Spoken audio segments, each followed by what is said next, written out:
tiene que durar hasta que me jubile. Y ya todo el mundo entendía, yo ya como estoy jubilado, está acabado. Bueno, mirad, vamos a ver, los que habéis venido ya en otras ocasiones, esta es la tercera vez que nos vemos. Sabéis que esto se llama Hablemos de Algeciras, le hemos puesto ese título, y cada 2 semanas vamos a intentar ser formales en eso.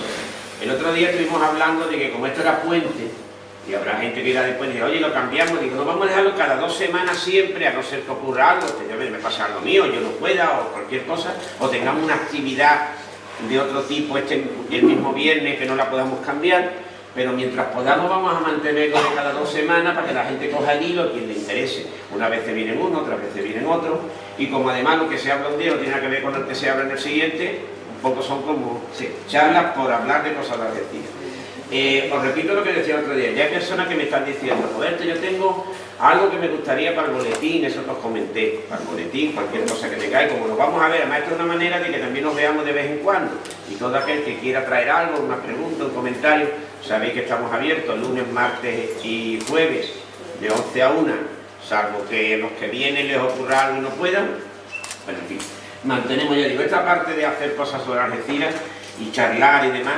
también consiste en que nos veamos y que tengamos un contacto. Oye, yo voy a verlo la semana que viene. Otra cosa que me gustaría, vamos a ver, os llegan los WhatsApp y los correos electrónicos con las actividades, pero es verdad que algunos, los WhatsApp los manda Antonio Gil, ¿dónde está?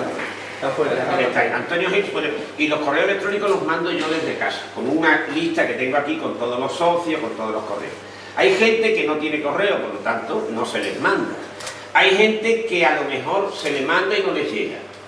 Entonces, si alguno de vosotros o alguien que conozcamos de la asociación dice, pues a mí no me llegan los correos, pues a mí no me llegan los WhatsApp, no estaría de más que cuando nos vemos aquí, hacer una listita con nuestro nombre y decir, oye, a mí no me llega, ¿será que está el teléfono mal puesto? ¿Será que el correo...? O hay gente incluso que ha cambiado de correo electrónico en estos años, desde que nos apuntamos a EPA hace 8 años, para 9, a lo mejor habéis cambiado de correo. Hay gente que te manda un correo y te dice, oye, yo he cambiado mi correo, ahora no es Hotmail, ahora es Gmail, lo que sea.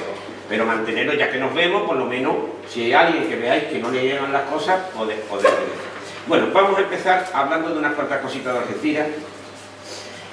La verdad es que, ¿de qué hablamos? Pues cada vez vamos a hablar de cosas sueltas, detalles, dedicarle a lo mejor una hora a una cosa nada más, un rollo tal vez, pero bueno, alguna vez lo haremos.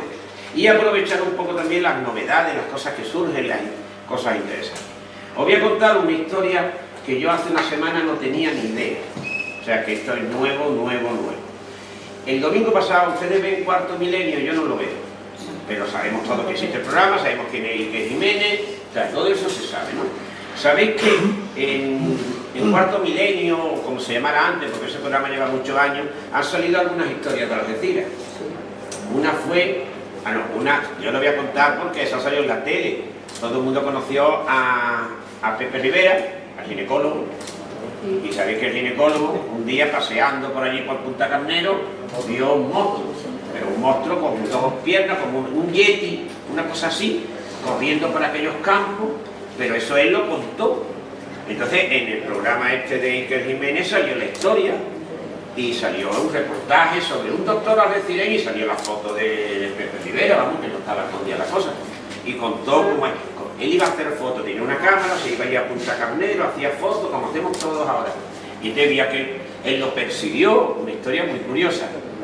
La verdad es que esa historia salió, yo no sé si él tenía un gran interés en que saliera, porque además en el programa que de la tele decía que era un doctor en medicina, porque él además de médico había hecho el doctorado. Entonces claro, yo no sé si a él le venía bien, yo nunca me atreví a preguntarle a Pepe, desde Pepe cuéntamelo, pero en la tele salió y hablaron de él, etc. Bueno, pues el otro día, en el programa de Iker Jiménez, aparece una historia. Yo no lo vi. A mí me llama, vamos a decirlo todo, a mí me llama Antonio Torremocha el lunes, me dice, Roberto, ¿viste ayer? No, no lo vi. Es que ha salido un personaje algecireño. Y el martes, Antonio se puso el lunes por la mañana a buscar datos de lo que había salido en la tele para ampliar. Esto es lo que pasa, que no sale ahí.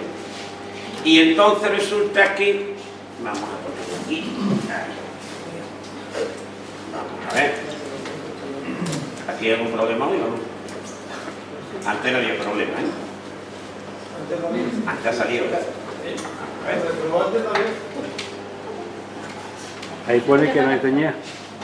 Tiene que haber señal. Vamos a cambiarlo de... Espérate, vamos a ver. Este no, es que no me caído un puerto para esto. Ahora. Ahora, vale. Mira, esto es lo que salió. Yo no lo voy a poner entero porque dura 18 minutos. Pero este señor sabe quién es Oppenheimer.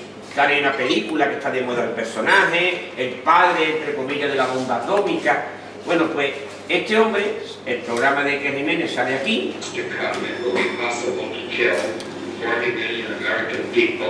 In the 20 largest American towns by the use of atomic bombs in a single night? I'm afraid that the answer to that question is yes. I've been asked whether there is scope for the nation's security in keeping secret some of the knowledge which has gone into the making of the bombs. I'm afraid there is no such hope.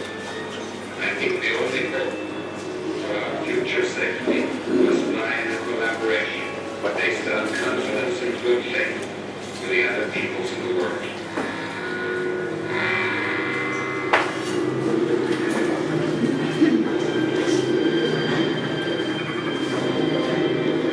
Cuenta la historia que Oppenheimer fue el padre de la bomba atómica.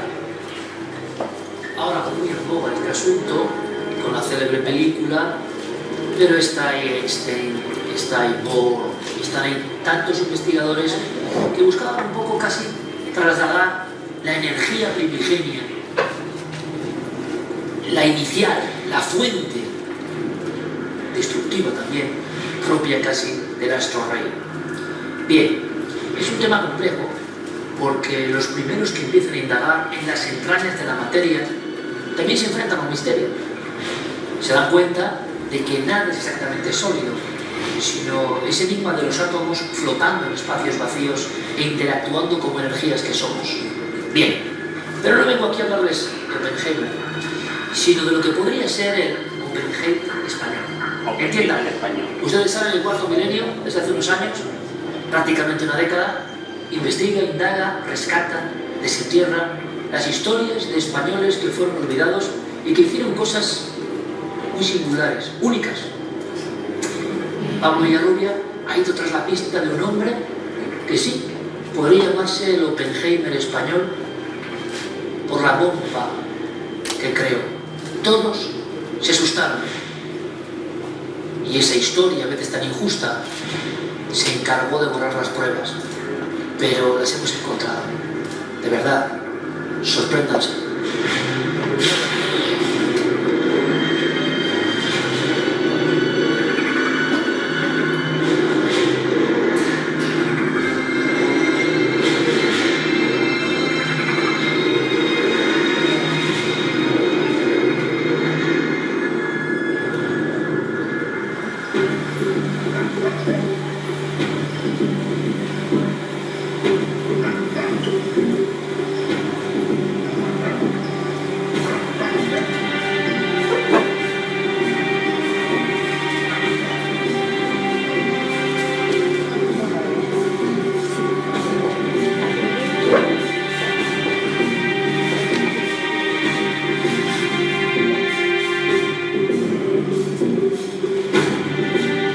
Del siglo XIX y principios del XX, un militar e inventor algecireño pudo haber revolucionado la industria bélica de España y quizá haber cambiado el curso de la historia con un arma dotada de un gran poder de disuasión y de destrucción. Ese hombre se llamaba Antonio Meulener y Verdaguer. Antonio Meulener fue un militar e inventor español, nacido en Algeciras en torno al año 1866, que se alista en la Academia de Infantería de Toledo, de la que sale graduado como el número 1 de su promoción. Su carrera militar no es muy destacada porque principalmente potencia su vertiente científica, y ahí sí que sobresale rápidamente con varios inventos que acaba patentando.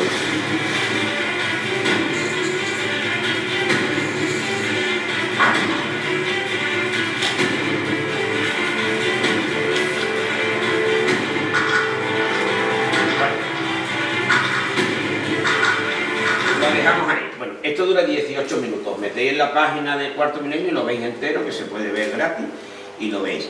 Este señor cuenta esta historia e inventó varias cosas interesantes. Él era de infantería, a pesar de que inventó cosas de artillería, y inventó incluso una máquina para encriptar mensajes. Estamos hablando de principios de 1900. Pero sobre todo lo que inventa es una bomba, estamos hablando dentro del ejército español, no estamos hablando de un iluminado que va por libre, es un militar español, creo que llegó al grado de comandante porque este hombre tenía tuberculosis y murió relativamente joven, nació, dice ahí en el 66, 1800, yo he leído 1861, bueno, lo mismo, murió en 1912, o sea que en cualquier caso murió, no llegaba a tener 50 años, creo que murió con el grado de comandante del ejército. Y él inventa una bomba, y esa bomba el ejército español hace prácticas con ella en la provincia de Toledo. Estamos hablando de 1912. Esa bomba se dispara, bueno, él había inventado también un misil que 2 kilómetros, que tenía un acelerómetro, o sea, el misil cada vez iba más rápido, una serie de historias. Bueno, pero la bomba esta especialmente que inventó, es una bomba que el ejército español prueba en Toledo en 1912, ponen ahí unas vacas, unos animales, a ver qué efecto hace sobre los seres vivos la bomba, y cuando la bomba explota, van allí no ha quedado nada, decían no había quedado ni los huesos de los animales, no había quedado muestra de nada, ni del bosque que había, de absolutamente nada. Aquellos se van allí a ver qué ha pasado. De hecho, la Guardia Civil acordona la zona durante unos meses porque da miedo que ellos creen que hay unos polvos, una sustancia que puede haber en el aire, y al final esa bomba tiene unos efectos tremendos. Esa bomba hoy se le conoce con el nombre de la bomba atómica de los pobres, porque es una bomba que se llama termobárica, una bomba que hace un vacío de presión y la destrucción es total. Este hombre, cuando ve lo que ha inventado y ve la prueba que se ha efectuado, además sin mucho dinero, porque estos españoles en aquel tiempo no dedicaba mucho dinero a la investigación, toma la decisión de destruir todas las pruebas de lo que ha descubierto, toda la documentación y todo, que el ministro de la guerra de España va a verlo, ¿conoce? Y le dice, ¿qué has hecho? Y dice, no, yo esto no quiero, porque es que a él le dio miedo de que aquello pudiera ser una cosa ahí tremenda, y decide quitar todas las pruebas. Él muere al poco tiempo. Esa es la historia que cuenta eso. Y la máquina de encriptar con unos discos tipo Enigma que luego tuvieron los alemanes durante la Segunda Guerra Mundial. O sea, el hombre luego inventó un bastón, eso en la prensa de la época, el bastón Meulener, que era un bastón que llevaba como las navajas suizas que llevan muchas cosas, pero en forma de bastón, y aparatos podómetros para medir las distancias, para medir, porque era para, si un militar tenía que hacer un plano sobre el terreno rápidamente, lo llevara todo en ese tipo de, una serie de cosas, todo relacionado con lo militar. Esto es lo que Antonio Torremocha vio el domingo pasado, que yo no lo vi, y claro, cuando dice algecireño, te pones a investigar. Todo lo que se sabe de este hombre, a ver si esto funciona, viene en un artículo de... Verás que esto ya ha pasado. Viene en un artículo del ABC, fijaros, del año 1953. En el ABC en 1953 hay un teniente general del ejército, claro que era teniente general porque era mayor, pero había sido compañero de edad más o menos de este que estamos hablando. Y ese señor, en 1953, cuenta esta historia que estamos hablando. Cuenta cómo este hombre descubrió lo que descubrió, le dio miedo lo que había descubierto, y fijaros, vamos a verlo aquí.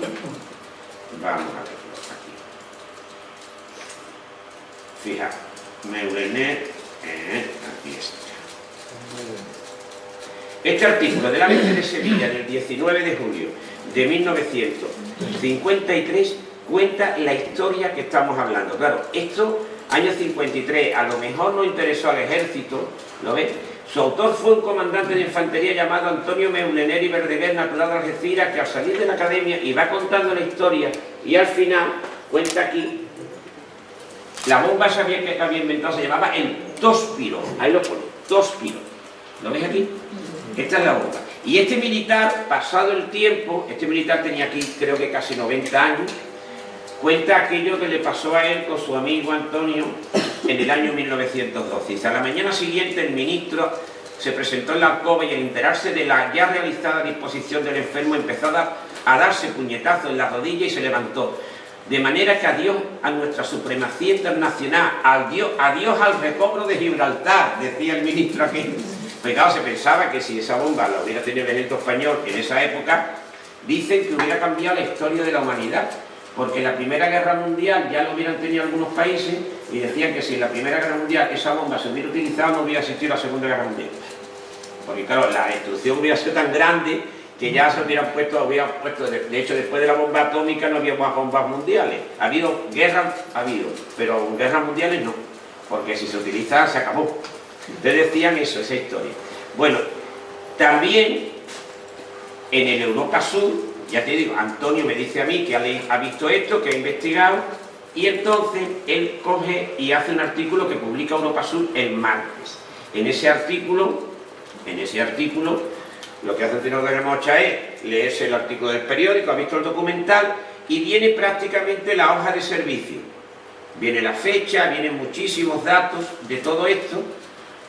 Era hijo de tal, militar del cuerpo de carabineros que era su padre, y cuenta la biografía, con una foto aquí del patio de ahí del gobierno militar, cuando era bonito, el patio de los caballos, la plaza Martí Barroso, ¿verdad? Y va contando muchos datos. Luego yo hablo con Antonio y digo, ¿dónde ha sacado esos datos? Antonio dice, de la página, mira, de esta página, que vienen biografías de muchos personajes interesantes.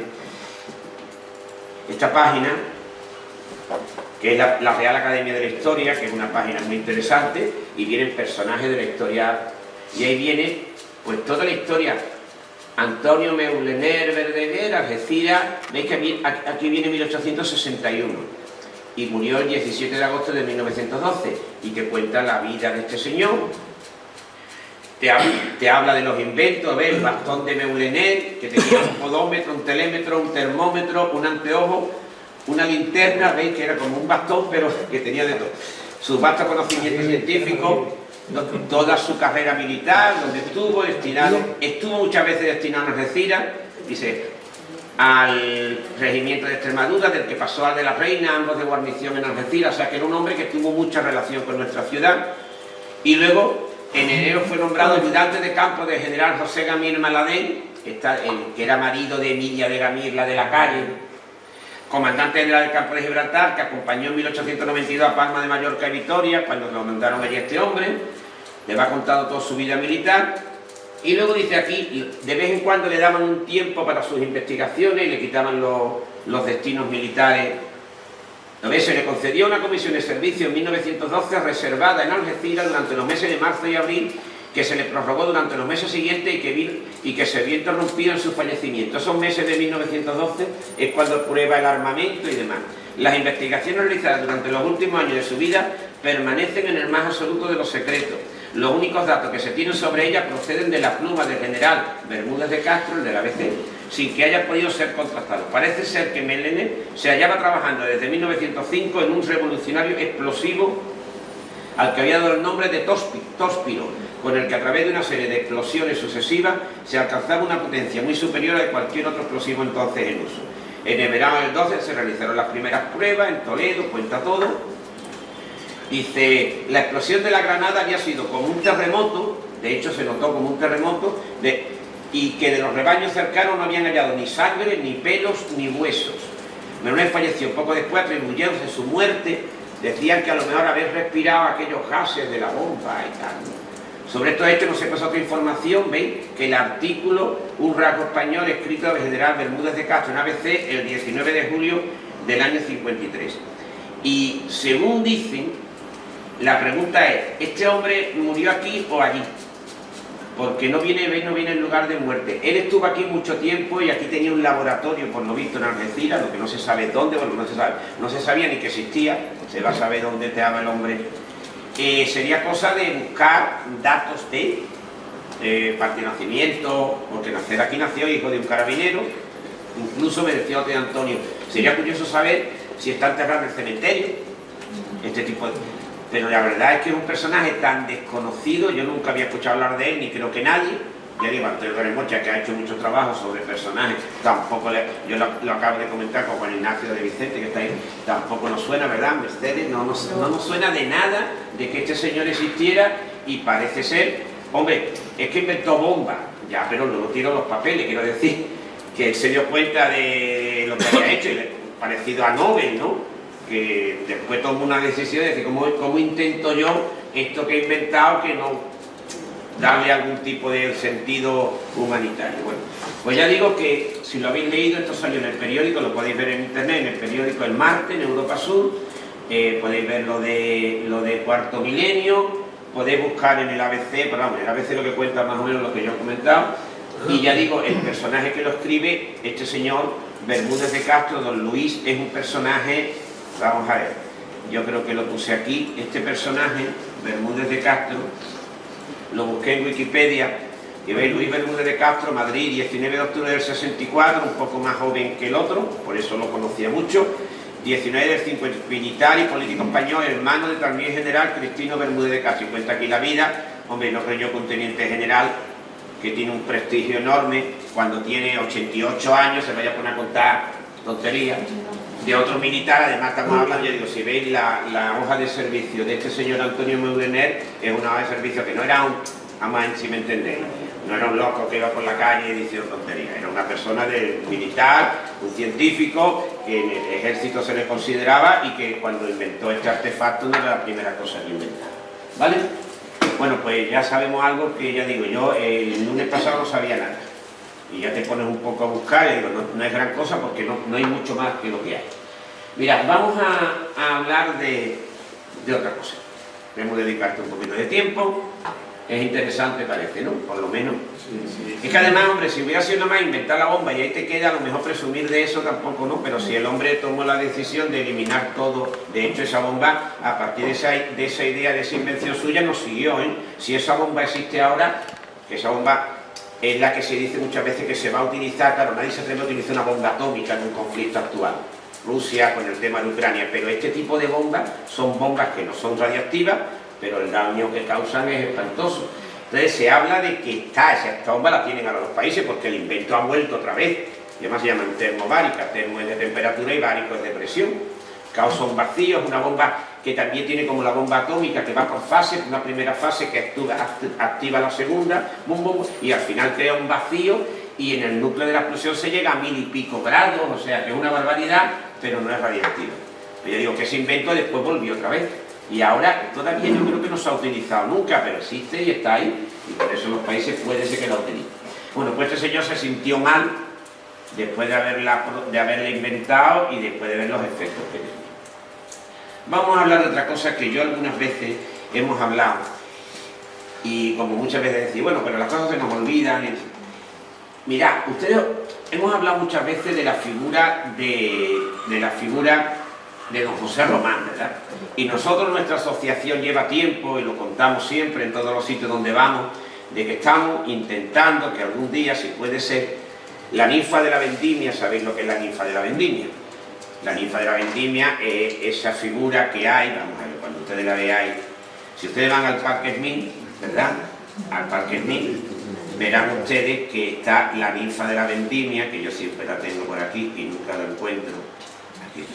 La ninfa de la vendimia es esta, ¿verdad? Que está ahí en el Parque Smith. En la puerta del Parque Smith, bueno, la puerta que tiene ahora, la que está junto al antiguo museo.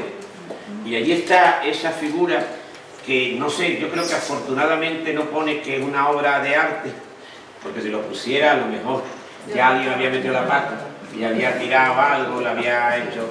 Bueno, pues esa figura está allí sin más nombre. Esto en su tiempo tuvo sentido que se pusiera ahí, porque estaba al lado del museo. Claro, si tú ibas al museo, podía haber esto que estaba fuera. ¿Y por qué estaba fuera? Porque esta obra se hizo para que estuviera fuera. Esta es una obra hecha para que esté en intemperie.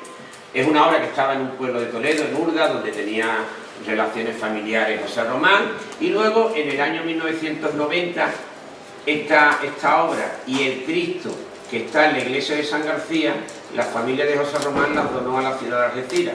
El Cristo, si ustedes van a la parroquia de San García, verán en el altar, el Cristo que preside el templo, es una obra de José Román, que alguna vez se habló de poderlo sacar en procesión, pero esa figura que es de los años 40 no está para eso, está allí. Y esta es la otra obra que se trajo, que en un principio la prensa de la época dijo que se iba a poner en el Parque María Cristina, y luego acabó.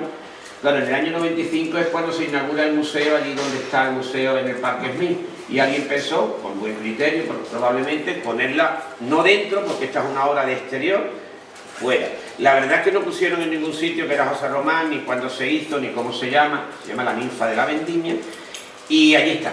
Como ahora ya el museo no está allí, y aquello está un poco a lo que Dios quiera, tampoco el parque Smith es que tiene un problema.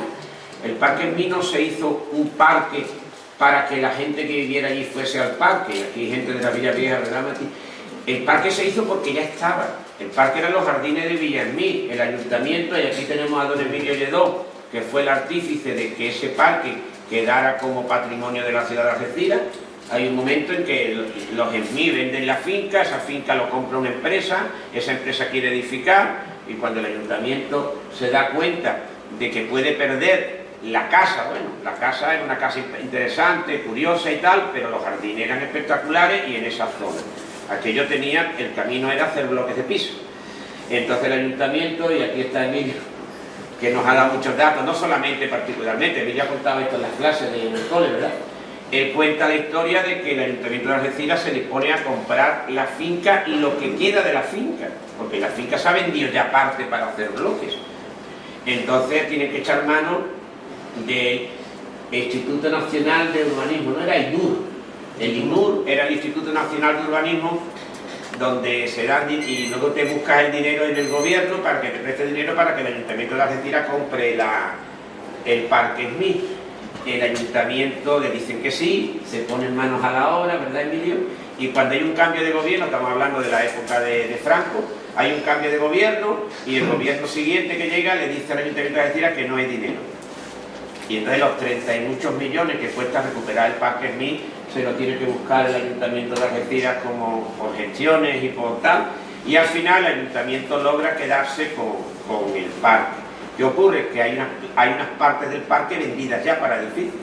Lo único que se puede conseguir es que los edificios se hagan todos juntos y el parque sea la otra parte, que no estén los edificios en mitad del parque, porque entonces te quedas sin parque realmente. ¿Os acordáis que se inaugura el parque? El parque se inauguró en el año 76, ¿no fue? Ella tuvo las alcaldes.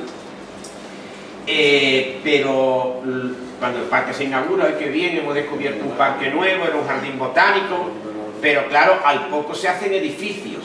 Y la gente dijo, no, ya han vendido el parque. No, no, los edificios que se hicieron eran los que estaban ya antes de que el ayuntamiento comprara la parte que compró. El ayuntamiento no compró todo, compró la parte que podía comprar, y que si no la llega a comprar, no hay ningún parque. ¿Qué ocurre? Que ese parque existe porque estaba allí, y el ayuntamiento entiende que le viene muy bien a la ciudad tener aquello allí. Claro, ¿qué ocurre? Que desde casi el principio, y menos mal que llegó la mancomunidad en febrero del 85, y se hizo cargo del edificio, si no aquello sería un parque, es que allí no va nadie, ¿y qué hacemos? ¿Llevamos a la gente a la fuerza? No tendría sentido. Entonces el parque existe porque tiene que existir, pero no está en una zona donde mucha gente vaya al parque. Eso da lugar a que esta pieza que tenéis ahí es una pieza que ahí está. Tú pasas, la ves, nadie sabe lo que es. Y nosotros hace tiempo que, hablando de esto, la Asociación de Vecinos de San Isidro, porque sabéis que José Román, aunque nació, sabéis dónde nació, ¿no? En el edificio de McDonald's, hay una placa muy curiosa que dice que en este lugar, no dice en esta casa, dice en este lugar. Aquí nació, aquí sitio, no aquí edificio. Ese edificio de ladrillo del McDonald's es muy posterior.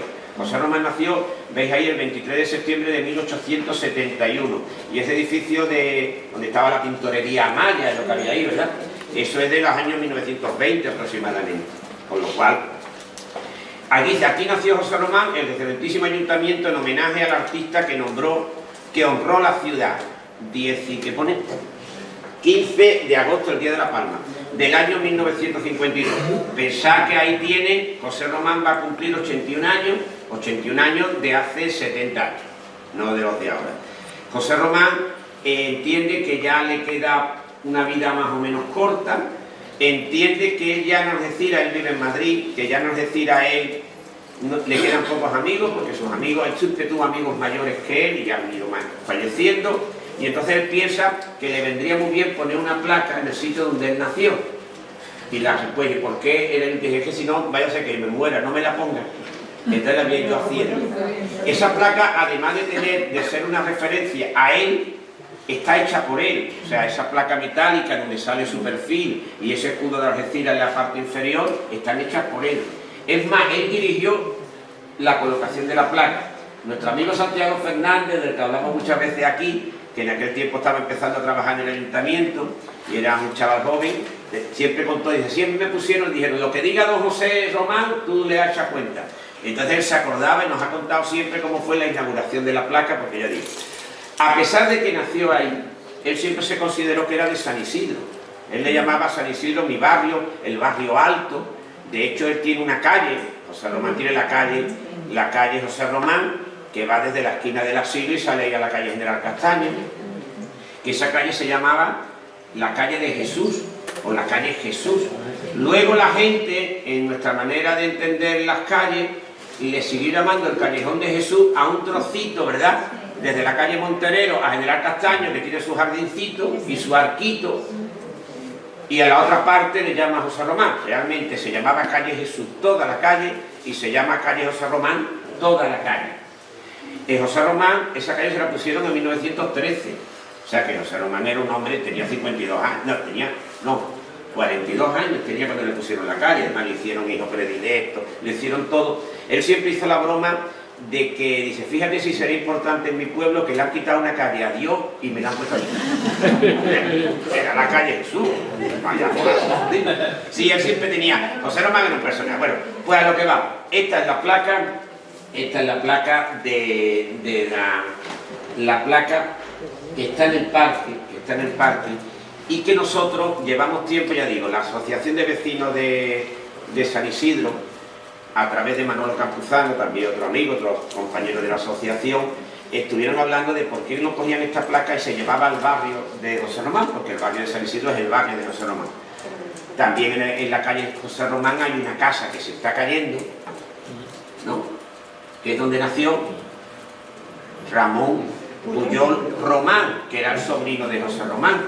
José Román tenía una hermana y esa hermana era la madre del artista de Ramón Pujol y de su hermano, que era escritor. Bueno, ya digo que el barrio de San Isidro tiene mucho que ver con José Román. Y nosotros siempre decíamos esto, y hubo un momento en que la Asociación de Vecinos de San Isidro pues pensó que sería una buena idea que esto se pusiera allí. Y que la asociación, ahora que se arregló San Isidro, en los jardines, las plazoletas, y se explicara quién era José Román, y de alguna manera se tomara conciencia de esta obra y se intentara que se respetase y que tuviera su trascendencia. Ahí está Andrés Bolufeu, que todos lo conocéis, que es el gran conocedor y estudioso de la figura de José Román. Nos dijeron que sí. Verano, Antonio está por ahí, verano del 19, lo vamos a hacer. Bueno, ya estamos en el 23. Ya han pasado 4 años, entendemos que simplemente es un camión y una grúa, tampoco es, me explico, no hay que traerla de otro lugar, se haría, no sé, un poco de darle un poquito de bombo, platillo al acto. ¿Y a dónde se pondría?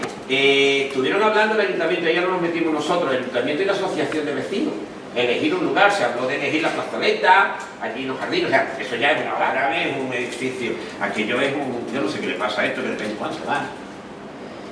Y entonces, bueno, pues esta es la figura de por qué se va. Cuando lleva un rato sin funcionar. Ahora está. Yo creo que lo que nos pasa en los móviles, que se apaga, claro, el problema es eso. Bueno, mirad, os voy a enseñar ahora una figura. Cuando ustedes hablamos de José Román, muchas veces sale esta figura. Torero. José Román torero, ¿verdad? José Román fue torero, no tomó la alternativa, le faltó eso nada más, fue torero. Lo que pasa es que además era un personaje. Ustedes piensen, hoy en día puede ser torero alguien que a la vez sea otra cosa, ¿no? Hay personas, bueno, pero imaginaros hace 120 años que una persona eminente, un vista aduana, una persona ilustrada, cuando todo el mundo no era ilustrado, además fuera torero. Ser torero tiene un problema, que te pueden tirar almohadillas, lo puedes hacer mal, se pueden meter contigo. El público de los toros de ahora no tiene nada que ver con el público de los toros de hace 100 años. Hace 100 años la gente era capaz de tirar a la plaza lo que fuera, tirar piedras e intentar dar una pedra a un torero. O sea, que no era... O sea, había un público agresivo. De hecho, en la presa de 1901, 1902, pensá que en la plaza de toros, en los tendidos, había puñaladas, había muertos. Sí, no estamos hablando... O sea, cuando vemos el fútbol este de los ultras locos y estas cosas, los toros eran así. De los toros, en 1901, en la plaza de toros de Algeciras, cuando se acaba una corrida, aparece un muerto en el tendido. Porque había discusiones, había locos, un disparate. Quiere decir que... Y eso de que el público fuera respetuoso con lo que allí pasaba, no. El público no era respetuoso en absoluto. Por eso digo que una persona del prestigio de José Román, con más de 40 años, se pusiera a torear ante el público, tenía un componente de este hombre es distinto al resto, ¿no? José Román estuvo destinado a muchos sitios de España, en la zona de Huelva, en la zona de San Pedro de Pinatar de Murcia. Ahí está Manolo Sierra. Manolo nos contaba un día que don José Román estuvo destinado a San Pedro del Pinatar en 1897, cuando era un vistaduana joven, tenía 26 años. Lo mandan allí a una aduana de muy bajo rango, porque claro, estaba empezando, y él allí se hizo muy popular en 4 o 5 años, que fue lo que estuvo allí nada más. Y tú, Manolo, nos contabas un día que habías estado allí, si lo quieres contar, lo cuento yo. Había estado en San Pedro del Pinatar hace unos años, y hablando allí con alguien de allí, dijo, sí, porque yo soy de Algeciras y nos gusta estudiar y nos gusta un personaje que tuvo relación con ustedes. Fijaros que estaba hablando 125 años después. Y le dijo, don José Román, dice, hombre, el vistaduana.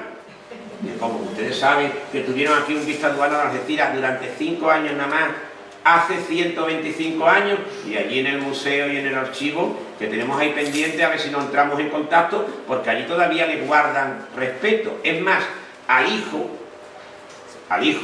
al médico, al inventor, le tienen puesta una calle. Sí, porque el hijo de don José Román, que fue una eminencia médica y un gran inventor tal, este señor nació allí casualmente, porque luego la familia se vino, pero le tienen puesta una calle en San Pedro de Pinatar, cosa que Algeciras no tiene. Bueno, Algeciras ustedes ya la conocen. No vayamos. Bueno, pues mira, esta foto de José Román Torero, yo le voy a poner esta foto. Esta foto, además, que José Román parece aquí, vamos a ver, se parece aquí vamos a borrar todo lo que tenemos aquí, se parece aquí a Carlos Herrera.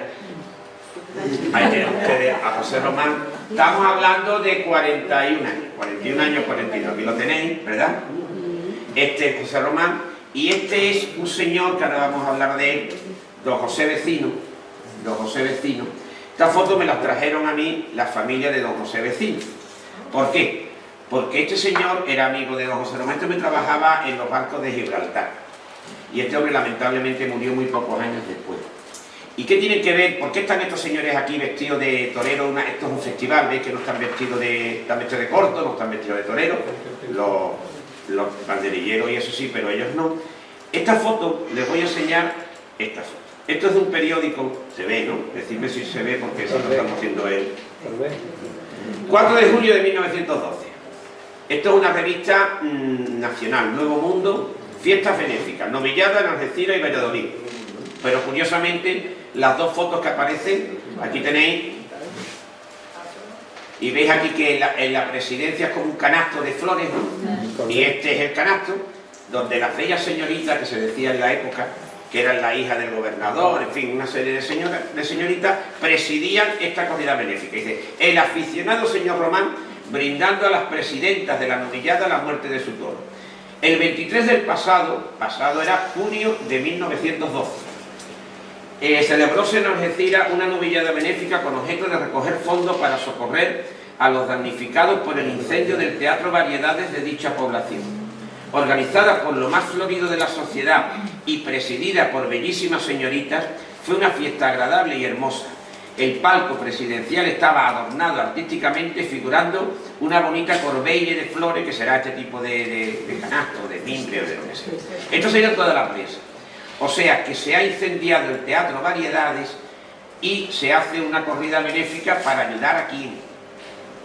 Porque el teatro tenía un dueño, una empresa que se quemó.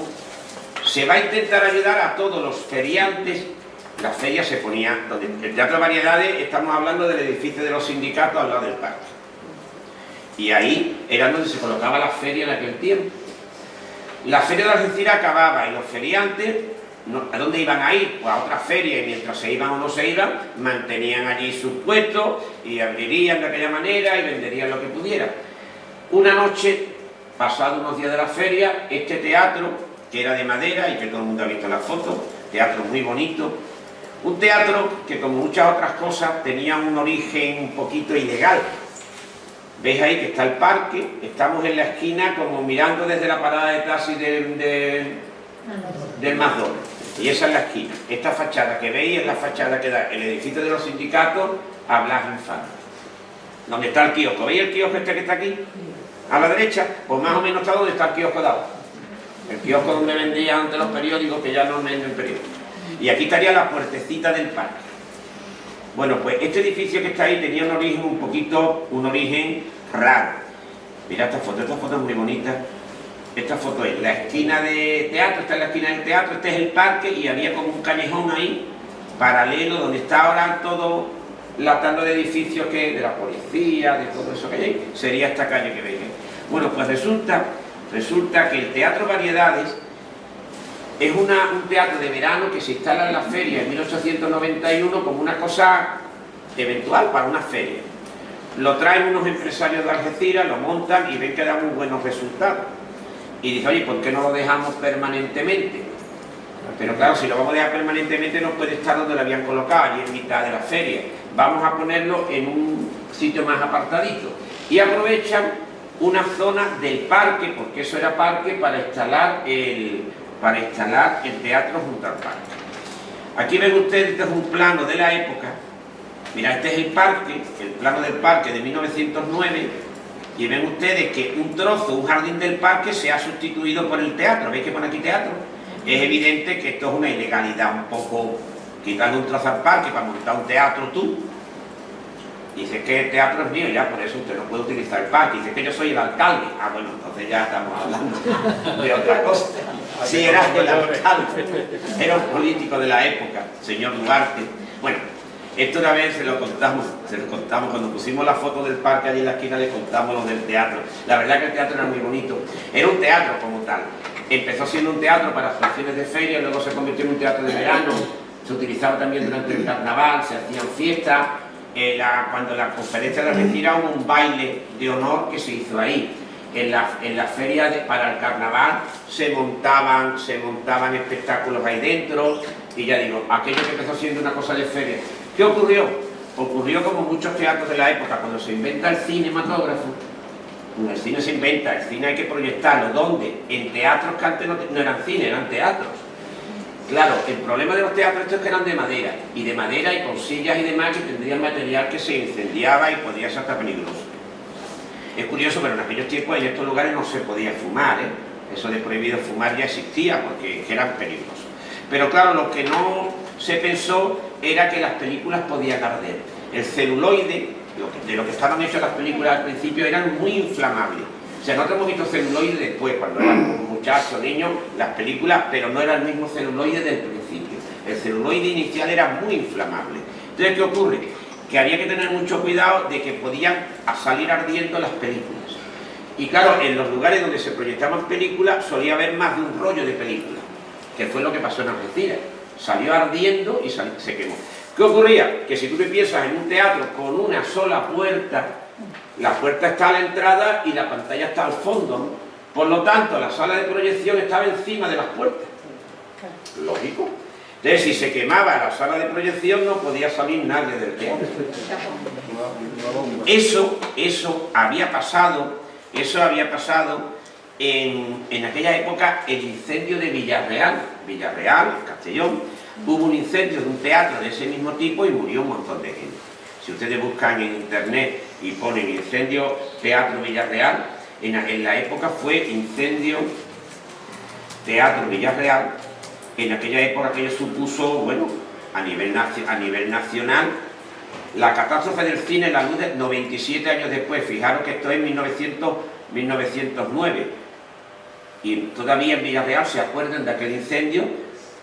el 27 de mayo de 1912 se oyeron estos golpes, un día en que los presagios se confirmaron, 69 muertos y 150 heridos. ¿Veis la fecha? Mayo de 1912. El nuestro se quema un mes después.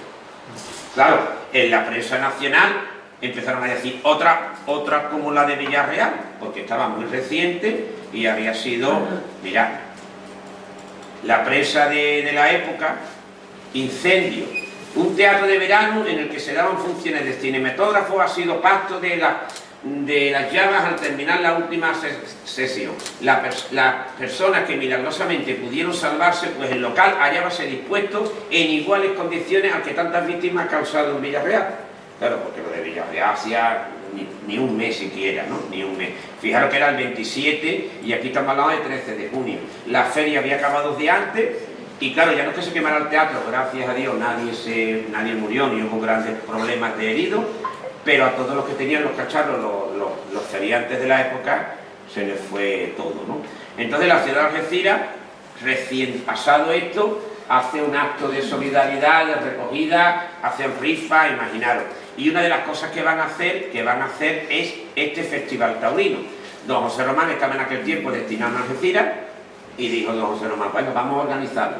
Y organizó un festival taurino donde se llena la perseverancia, donde hay una actuación meritoria, yo digo, no es, a ver cómo torea, si torea mal nos da lo mismo, no. Vamos a ver a alguien que torea bien, y le vamos a exigir que toree bien. Y estos dos señores, ya digo, yo conocía la historia y conocía hasta ahí, hasta la foto. Esta foto es una foto que está en el archivo de don José Román, que es la misma que habéis visto antes. Veis, esto es la Plaza de la Perseverancia, con la parte alta con las gradas de madera.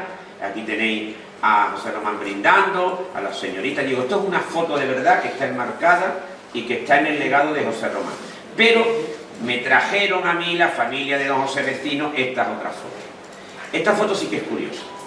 Esta es una foto totalmente original. Esto es el Teatro Variedades la mañana después de quemarse.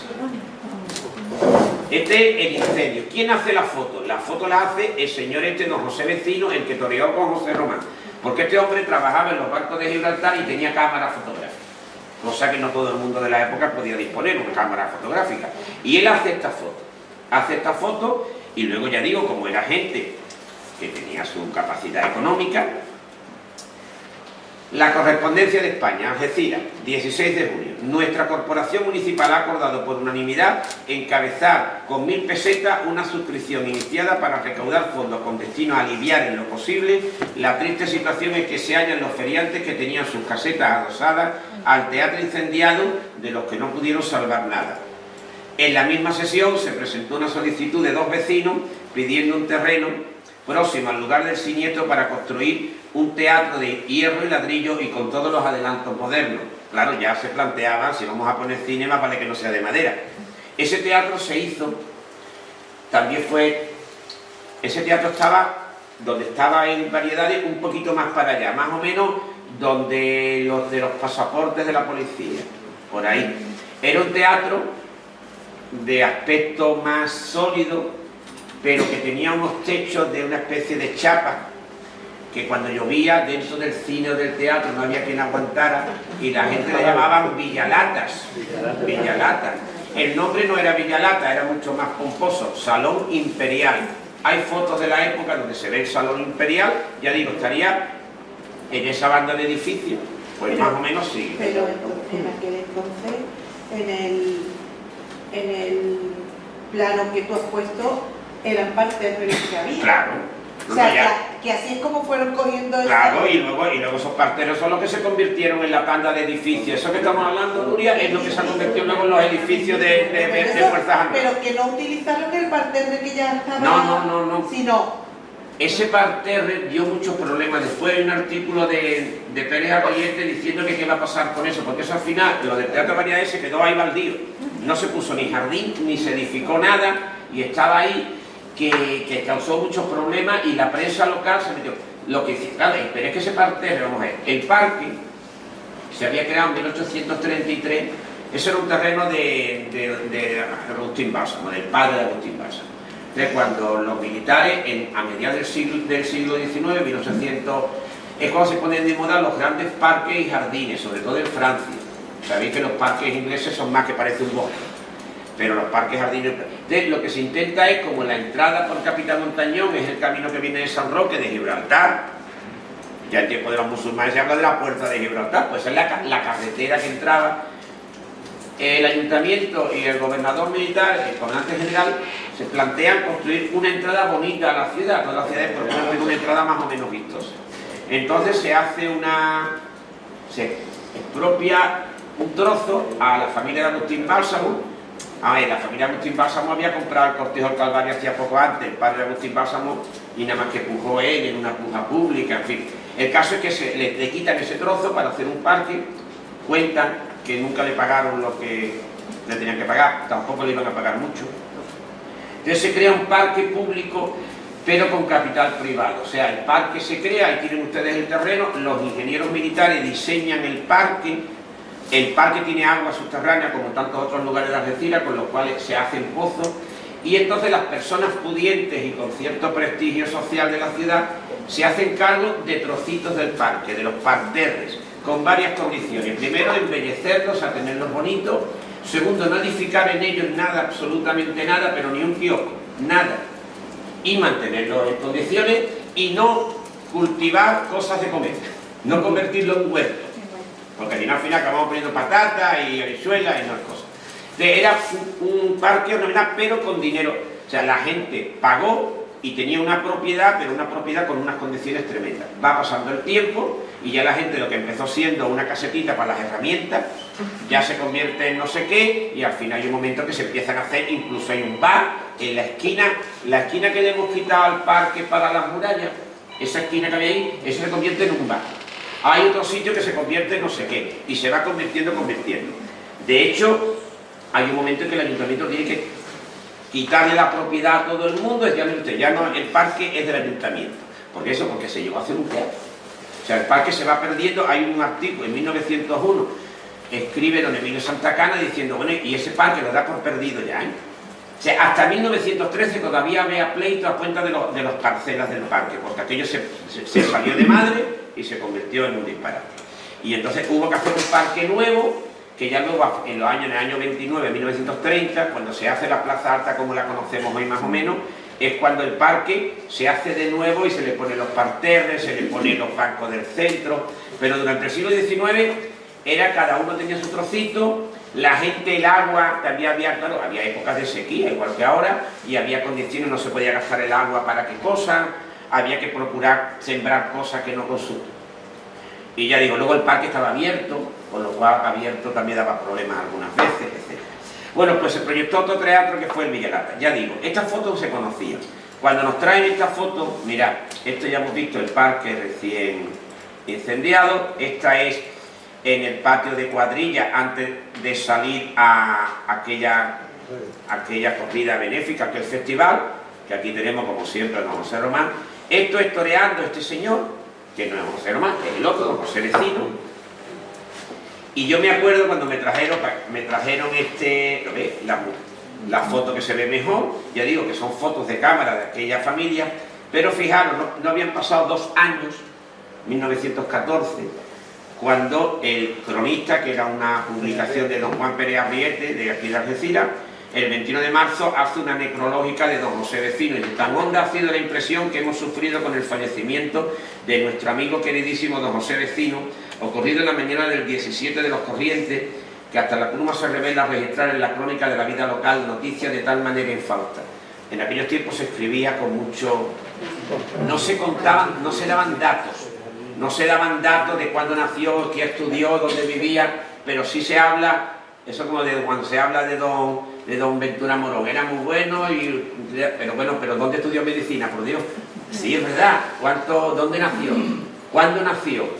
Que hay fechas, ¿eh? Ahora se sabe que Ventura Morón nació en 1862, pero según algunos fue en enero y según otros fue en septiembre. O sea, quiero decir, pero que no se dan datos de la gente, ¿lo veis? Aquí se habla de la muerte de este señor, lástima de Pepe Vecino, el joven laborioso e inteligente que supo hacerse de una posición excelente, que llevaba la dirección de su casa, ¿sí? y que estaba pronto a cumplimentar cuantos favores le pidieran propios extraños. Su carácter afable, cariñoso, la bondad que se desprendía de todas sus acciones, la simpatía que le caracterizaban hicieron de él una de esas personas que la sociedad distingue y respeta. ¿Veis que no cuenta nada? Pero no da nada. Este era ese señor, don José Vecino. Pero yo quiero enseñaros, al final, fijaros que era un hombre importante en la población, baja al sepulcro en la flor de su vida, en esos momentos en los que acariciaba un porvenir brillante, en esos instantes en que la personalidad individual consolida el prestigio de la discreción, del buen juicio y de la rectitud caballerosa. Dice, presidían el duelo, para que veáis que era una persona distinguida, los señores don Emilio Santacana y Mensaya, don Juan Morrison McQueen, don S. Baum y don Arturo Sales y Alcoba, el abogado de la calle ancha, ¿no? La casita esa que todo el mundo dice blanca, que tiene las rejitas así diagonales, donde dice, es la única casa que queda. Esa era de este señor, de la familia de los Alcoba. Y las cintas fueron llevadas por sus amigos más íntimos. Total, que va hablando de... Ya digo que este señor, que fue el que hizo la foto del Teatro Variedades, el que todo esto es don José Vecino, y estas fotos, las que están aquí amarillentas que hemos visto, son las fotos que trajo esa familia. Y mirad, esto es lo que yo os comentaba antes, ya nos vamos, ya son ya es la una, ¿no? Pero os cuento esto, mirad, ahí dice, por Algeciras, ruegos al alcalde. Esto es un artículo del año 1913, diciembre, hace un año y medio que se ha quemado el teatro, ¿no? Y Juan Pérez Arriete, ya hablaremos de él, porque de don Juan hay que hablar. Expropiación de terrenos en el Paseo de Cristina, no Parque María Cristina, Paseo de Cristina. ¿Y quién es Cristina? La mujer de Fernando VII, ¿vale?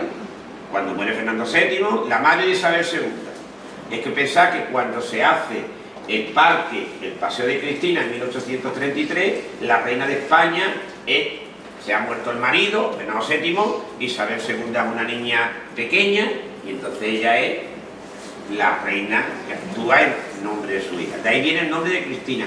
Tenemos en Algeciras dos edificios, Cristina, dos lugares, Cristina, dedicados a dos reinas, pero no son la misma. El Hotel Reina Cristina, ¿a qué Cristina es? A la mujer de Alfonso XII y madre de Alfonso XIII, ¿o no? Y el Parque María Cristina es a la mujer de Fernando VII, la viuda, y madre de Isabel II. O sea, dos María Cristina distintas. Y luego hay una canción por ahí que dice María Cristina, ¿cuál de las dos? Porque las dos fueron reinas gobernadoras por ser mujeres, viudas de reyes y madres de reyes menores de edad, ¿no? Pero la canción María Cristina me quiere gobernar viene de ahí, ¿eh? Creo que es de la segunda, creo que es de la madre de Alfonso XIII. Mira, terminamos con esto. Por Algeciras ruego al alcalde. Don Juan Pérez Arriete era un gran periodista de la época, un hombre además trabajó en los ferrocarriles, trabajó en la Cámara de Comercio, ya hablaremos de él, pero era muy exigente con las cosas de Algeciras.